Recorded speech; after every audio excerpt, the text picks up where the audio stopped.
How to fix Moonpay verification document rejected. Moonpay KYC fix. If your verification document was rejected on Moonpay, there could be several reasons.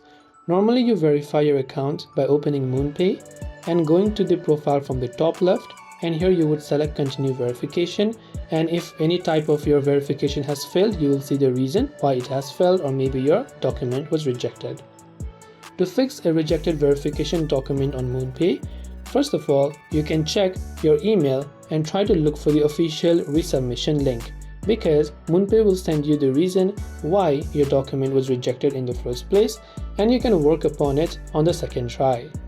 You have to ensure the photo of your document that you're uploading is high resolution, unedited, and shows all the four corners of an unexpired ID, and verify that your personal details exactly match your account.